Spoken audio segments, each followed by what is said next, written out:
परिवार का जिसका नाम था मितेश पटेल। तो ये दोनों एक यूनिवर्सिटी में फार्मास्यूटिकल्स की पढ़ाई कर रहे थे, मेडिसिन, दवाओं, इससे जुड़ी हुई जो पढ़ाई होती है। बात 2009 की है। यूनिवर्सिटी में पढ़ने के दौरान मितेश और जेसिका एक दूसरे से प्यार करने लगते हैं। क्योंकि दोनों अच्छे परिवार से थे, पढ़ाई लिखाई ठीक ठाक थी, तो पहले कुछ दिन दोनों ने एक दूसरे को डेट किया, एक दूसरे को समझा। इस दौरान में मितेश जेसिका को महंगे महंगे तोहफे देता और उसका बहुत ख्याल रखता, बहुत केयर करता। तो जेसिका उससे बहुत खुश हुई कि एक आइडियल बॉयफ्रेंड मिला है। फिर दोनों ने तय किया कि हम शादी कर लेते हैं। दोनों ने घरों में बात की। पहले फैमिली वाले तैयार नहीं थे, क्योंकि एक बिल्कुल हिंदू रीति रिवाज के साथ शादी, एक क्रिश्चियन। लेकिन फिर भी जेसिका और मितेश की इस जोड़ी को देखते हुए, और चूँकि जेसिका की बहनों को भी पता था, ये था कि लड़का अच्छा है, फैमिली अच्छी है, तैयार हो गए। और आखिरकार 9 जुलाई 2009 इन दोनों की शादी कर दी। शादी के बाद अब दोनों लंदन में ही एक अलग अपना घर में रहने लगे। पढ़ाई पूरी हो चुकी थी। जो फार्मा है उसका अपना बिजनेस, फार्मास्यूटिकल्स का, मितेश ने शुरू किया। जेसिका भी एक फार्मा कंपनी में जॉब करने लगी। धीरे धीरे वक्त बीता। लेकिन शादी के बाद जेसिका ने महसूस किया कि हमेशा मितेश उससे एक दूरी बनाकर रखता है।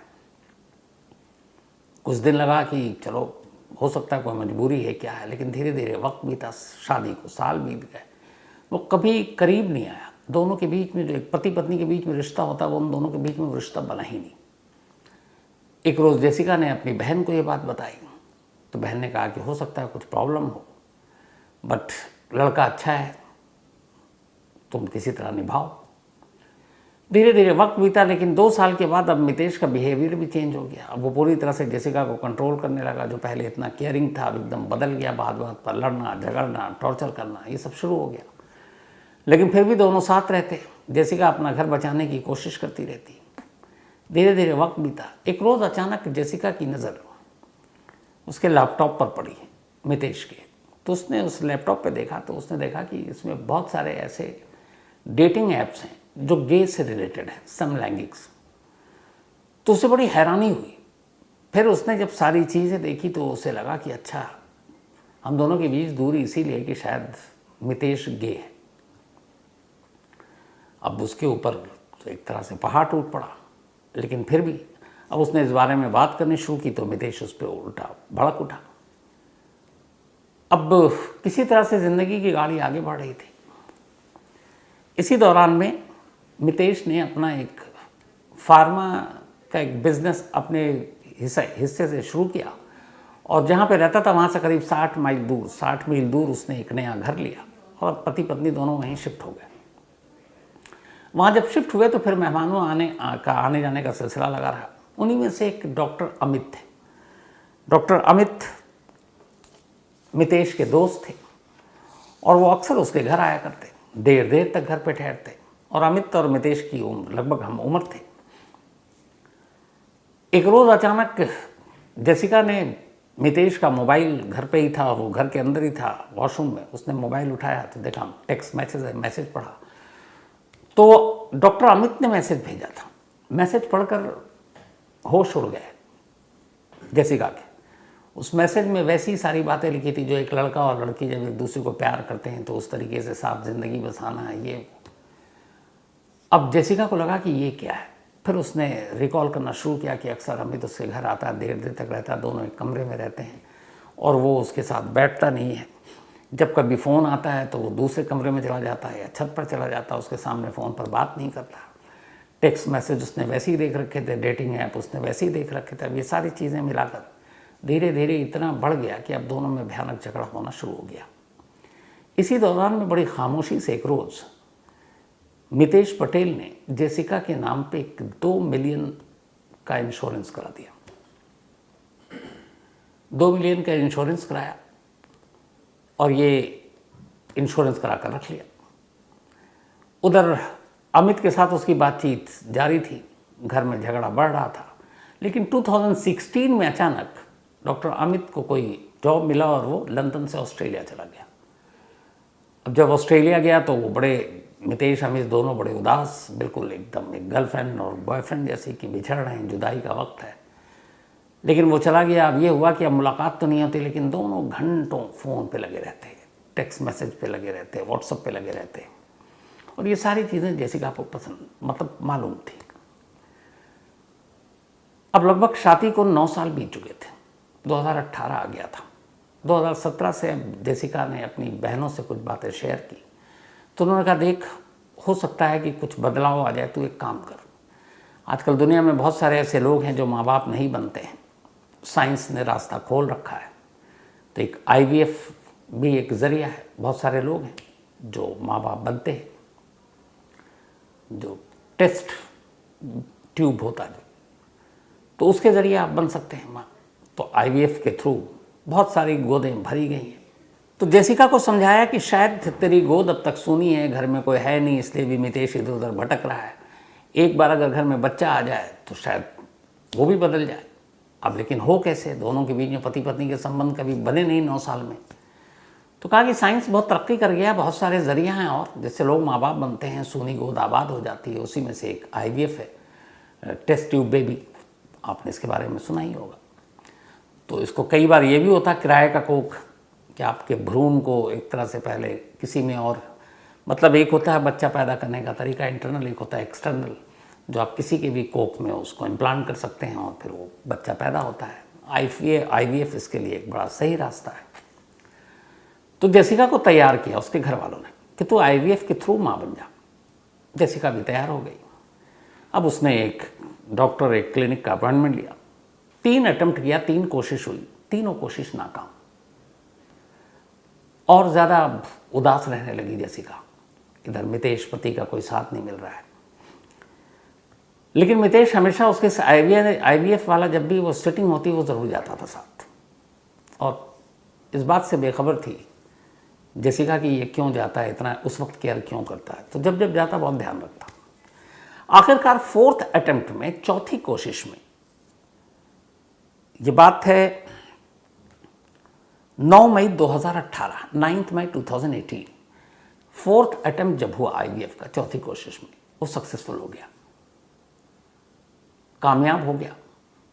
डॉक्टर ने कहा कि अब भ्रूण मिल चुके हैं 3, और उसको अब जो बेबी टेस्ट ट्यूब होता है उसमें रख दिया गया है, और 1 महीने के बाद इसको इम्प्लांट कर देंगे जेसिका के कोख में। तो उसके बाद फिर वो प्रेग्नेंट होगी, फिर डिलीवरी होगी। तो जेसिका पहली बार बहुत खुश 9 मई 2018 कि चलो IVF के थ्रू अब कम से कम उसकी सूनी गोद भर जाएगी। इधर मितेश भी बड़ा खुश, घर वालों को भी पता चला जेसिका के, वो लोग भी सब खुश।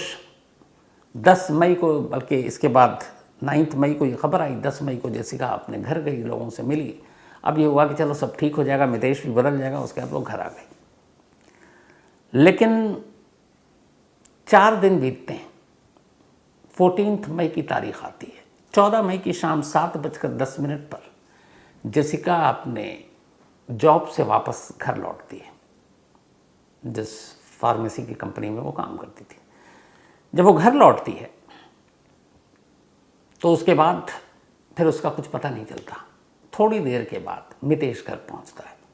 जब घर पहुंचता तो देखता है कि जेसिका के हाथ पैर मुंह डक्ट टेप से बंधे हुए हैं, पूरे जिस्म से खून बह रहा है, घर का सारा सामान बिखरा पड़ा है। तो फौरन इसके बाद 8:22 पर पुलिस को फ़ोन करता है और कहता है कि मेरे घर में कुछ लुटेरे आए और उन्होंने सारा घर लूट लिया और मेरी वाइफ इंजर्ड है। फ़ौरन पुलिस की टीम पहुंचती है, जेसिका को अस्पताल ले जाया जाता है, लेकिन जेसिका की मौत हो जाती है। जेसिका कोई बयान भी नहीं दे पाती। अब फ़ौरन जेसिका के घर वाले पहुंचते हैं, सारे वहाँ पे आए। उसके बाद अब मितेश की रो रो कर बुरा हाल। जेसिका की जितनी सिस्टर हैं 2, वो जेसिका के फादर अब मितेश को कंसोल कर रहे हैं, उसको दिलासा दे रहे हैं, उसे कंधे पर हाथ रख रख कर उसे चुप करा रहे हैं, लेकिन वो बेतहाशा रो रहा है। अब बात यही हो रही कि अभी 2-4 दिन पहले खुशी मिली कि ये लोग बाप बनेंगे, माँ बनेंगी वो, और ये हादसा हो गया। तो घर वालों ने पूरा दिलासा दिया, उसको कंट्रोल करने की कोशिश की। घर वालों को कोई कहीं से ये भी नहीं था कि कोई शक की गुंजाइश भी हो। घर के सामान सब इधर उधर बिखरे पड़े हुए थे, कुछ पैसे या बाकी चीज़ें लूट ली गई हैं। तो घर वालों को कोई शक नहीं। अब पुलिस की एंट्री होती है, पुलिस अब तफ्तीश करना शुरू करती है। घर वालों की तरह पुलिस वाले नहीं थे, उन्हें हर केस को शक की निगाह से देखना होता है, यही बेसिक पुलिसिंग है। तो पुलिस वाले अपनी जांच शुरू करते हैं। जब जांच शुरू करते हैं तो सबसे पहले देखते हैं कि इस घर में कोई फोर्सफुल एंट्री नहीं है, मतलब कोई अंदर या बाहर ज़बरदस्ती नहीं आया। दूसरी जो चौंकाने वाली चीज़ आती है वो ये है कि इस घर के अंदर और बाहर किसी भी सीसीटीवी कैमरे में कोई तीसरा शख्स आता जाता दिखाई नहीं दिया। अब पुलिस मितेश के मोबाइल और उसको चेक करते हैं और उससे बयान लेते हैं। तो मितेश कहता है कि मैं उस दिन घर पर था, मैं 7 बजे के आसपास ही घर पहुंच चुका था। मेरे कुछ देर के बाद जेसिका घर पहुंची, उसने कहा मुझे पिज़्ज़ा खाना है। मैं उसके बाद पिज़्ज़ा हाउस निकल गया घर से वहाँ जाकर पिज़्ज़ा का ऑर्डर दिया। फिर मैंने जेसिका को टेक्स्ट किया कि तुम्हारा ऑर्डर लेकर आ रहा हूँ, और वो सही कह रहा था, उसने टेक्स्ट भी किया था उसी टाइम पे। पुलिस ने सीसीटीवी फुटेज देखा उस पिज़्ज़ा हाउस का, वहाँ पे वो मौजूद है, पिज़्ज़ा ले रहा है। लेकिन उस कैमरे में एक अजीब चीज़ दिखी, वो ये कि वो पिज़्ज़ा की डिलीवरी जितनी जल्दी हो जाती है उस दिन बहुत लेट हो रहा है, बल्कि पिज़्ज़ा रखा हुआ है, वो उठा नहीं रहा, घर जा नहीं रहा और गप्पे मार रहा है, टाइम पास कर रहा है एक तरह से। पुलिस वालों को लगा कि इतना फालतू टाइम किसके पास होता है, इसको पिज़्ज़ा मिल चुका है, लेकर जाए, घर जाएगा, फ़ौरन खाएगा, यहाँ ये वक्त ज़ाया कर रहा है। तो ये टाइमिंग जो थी वो पुलिस वालों को पहला डाउट क्रिएट करती है। सीसीटीवी फुटेज में कोई आना और जाना इन दोनों के अलावा उस घर में किसी की एंट्री नहीं है। अब पुलिस घर की तलाशी लेती है। जब तलाशी लेती है तो चूंकि फार्मेसी का काम था, पुलिस ऊपर के फ्लोर पे जाती है। वहाँ एक डक्ट टेप मिलता है जिसमें से कुछ फटे हुए थे। अब पुलिस ध्यान देती है कि जो जेसिका के मुंह और हाथ पर डक्ट टेप बंधा हुआ था वो उसी डक्ट टेप का हिस्सा था। तो अब इसका मतलब ये हुआ कि ये घर के अंदर के ही किसी शख्स का काम है, क्योंकि बाहर से तो कोई आया नहीं। अब ये सारी चीज़ें जब देखी तो फिर पुलिस ने जो सबसे इम्पोर्टेंट चीज़ थी वो ये था कि अब आजकल आप मोबाइल और हेल्थ ऐप सभी फ़ोन में होता है। वहाँ की पुलिस को एक चीज़ टाइमिंग के हिसाब से जा रहे थे। टाइमिंग ये कि 7:02 के आसपास जेसिका घर आई थी, उसके बाद ये पहुँचता है वहाँ, फिर ये 8:22 पर पुलिस को फ़ोन करता है। तो ये सारी चीज़ों के बीच में करीब करीब 40 मिनट का हेर फेर है। 40 मिनट के बाद पुलिस को फ़ोन किया गया, मतलब 40 मिनट के अंदर सब कुछ हो गया। तो पुलिस ने उस 7:02 से लेकर 7:40 के दरमियान क्या क्या होता है उसके हिसाब से घड़ी मांगी मितेश से, और उस घड़ी को लेकर कुछ और नहीं, वो सीधे गए हेल्थ ऐप में। अब कमाल देखिए, आजकल छोटी छोटी चीज़ें कितनी बड़ी क्राइम को सॉल्व करने में मदद करती हैं। उस हेल्थ ऐप में देखा, हेल्थ ऐप में आपके डेली का जो भी रूटीन होता है, जैसे कल मैं कितना वॉक किया, कितना दौड़ा, कितने देर दौड़ा, कितनी कैलोरी बर्न की, वो सारा डिटेल होता है, और वीकली चार्ट भी आता है। आप डेट के हिसाब से अपना देख सकते हैं, आप सभी देखते होंगे। तो पुलिस ने उस हेल्थ ऐप को खोला, उसकी हिस्ट्री में गए और टाइमिंग देखी, डेट 14 मई 2018, 7 to 7:40। जब देखा तो अचानक बीच में पुलिस ने देखा कि करीब 10 मिनट तक उस हेल्थ ऐप में ये दिखा रहा है कि इसकी धड़कनें बहुत तेज़ थीं, और ये तेज़ी से सीढ़ियों से ऊपर नीचे और जा रहा था, क्योंकि आपका जो वो होता है मूवमेंट हेल्थ ऐप के ज़रिए कि आप कितना तेज़ भाग रहे हो, स्लो भाग रहे हो, सीढ़ियाँ चढ़ रहे हो, स्टेप कितनी, ये तो सारी चीज़ें होती हैं। तो उसमें ये था कि ये लगातार ऊपर नीचे दौड़ रहा है। अब घर के अंदर कोई शख्स क्यों दौड़ेगा, या घर के अंदर सीढ़ियों पे सिर्फ या तो एक्सरसाइज बाकी करे, बाकी का पिछला कोई चार्ट नहीं है, ऐसा कोई हिस्ट्री नहीं है। लेकिन उस दिन का, जिस दिन ये मर्डर हुआ, उन 40 मिनटों में 10 मिनट घर के अंदर उसके दौड़ने की हेल्थ ऐप रिकॉर्ड दिखा रहा है, डेटा दिखा रहा है। अब डक्ट टेप ऊपर था, ऊपर के सामान भी ये सारी चीज़ें तहस नहस की गई थी, फिर ये नीचे लाश नीचे थी, तो कई बार ऊपर आना जाना हुआ होगा, और उसी आने जाने के दौरान उसके सारे जो पल्स और ये सारी रेट और सारी चीज़ें उसके हेल्थ ऐप में रिकॉर्ड हो गई।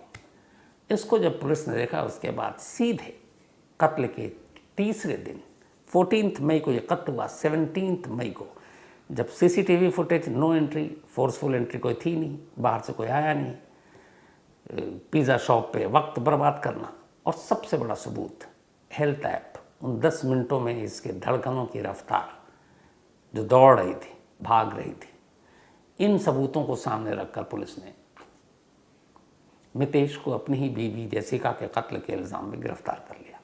जब गिरफ्तार किया और जेसिका की फैमिली को ये बात पता चला तो उन्हें यकीन ही नहीं हुआ। वो सोच भी नहीं सकते थे कि मितेश ऐसा कर सकता है। लेकिन अब सवाल ये था कि आखिर मितेश ने जेसिका का कत्ल क्यों किया, जिसके साथ कॉलेज में उसका इश्क शुरू हुआ, जिसके साथ उसने जबरन शादी की, 9 साल बीत गए, ठीक है झगड़े वगड़े हुए, लेकिन एक छत के नीचे दोनों रहते थे। तो वजह क्या थी जो उसने शादी की? फिर ये कहानी सामने आई कोर्ट में। भैया बहुत ही अजीब वजह 2 थी। पहली, पैसे से भी ऊपर। जब डॉक्टर अमित मितेश की ज़िंदगी में आया तो इन दोनों ने तय किया कि अब हम दोनों एक साथ रहेंगे और हम अपना परिवार बनाएंगे। 2 गे हैं तो बच्चे तो हो नहीं सकते हैं, लेकिन इनका ये था कि बहुत सारे यूरोप और बाकी देशों में तो आपको पता ही है, लड़के एक दूसरे से शादी करने या लड़की एक साथ रहें, उसको कानूनी मान्यता मिली हुई है, अपने देश में नहीं है। तो उन दोनों का था कि डॉक्टर अमित और मितेश ये दोनों साथ रहेंगे। और चूंकि अब ऑस्ट्रेलिया शिफ्ट हो गया था डॉक्टर अमित, तो ऑस्ट्रेलिया में ये दोनों अपनी बाकी की ज़िंदगी गुजारेंगे। उसके लिए 2 चीज़ें थी, एक तो पैसा, तो मितेश ने 2 मिलियन का इंश्योरेंस कराया अपनी वाइफ जेसिका का, मौत के बाद वो पैसे उसे ही मिलने थे। दूसरा, अब फैमिली चलाएंगे तो फैमिली कैसे होगी? तो पहली बार इनडायरेक्टली जो आइडिया IVF का दिया था वो मितेश का ही था। उसने कहा कि चलो हम IVF के थ्रू माँ बाप बनते हैं। उसके बाद वो क्लिनिक गए, 3 बार नाकाम, चौथी बार में जब सक्सेसफुल हो गया, 9th को ये सक्सेसफुल हुआ, 10th को वो घर गई और उसके ठीक 4 दिन के बाद मितेश ने मार डाला। अब IVF का जेसिका के कत्ल से क्या लेना देना? तो प्लानिंग ये थी कि जेसिका की मौत के बाद चूंकि ये सक्सेसफुल हो गया तो टेस्ट ट्यूब बेबी जो है वो एक ट्यूब में ही होता है, 1 महीने के बाद उसको इम्प्लांट करना था किसी कोख में, मतलब जेसिका के कोख में। और उस टेस्ट ट्यूब बेबी या उस IVF या उस भ्रूण का मालिक कौन? पेरेंट्स होगा, या तो जेसिका या मितेश। जेसिका इस दुनिया में है नहीं, बचा मितेश। तो उसका क्या करेगा ये मितेश तय करेगा। मितेश और अमित ने यह तय किया था कि जैसे ही ये IVF कामयाब हो जाए और जब इम्प्लांट करने का डेट आए महीने भर, तो उसी दौरान ये दोनों निकल लेंगे। लेकिन अमित को ये मालूम नहीं था कि इसके लिए मितेश जेसिका को मार डालेगा, लेकिन मितेश के दिमाग में ये था।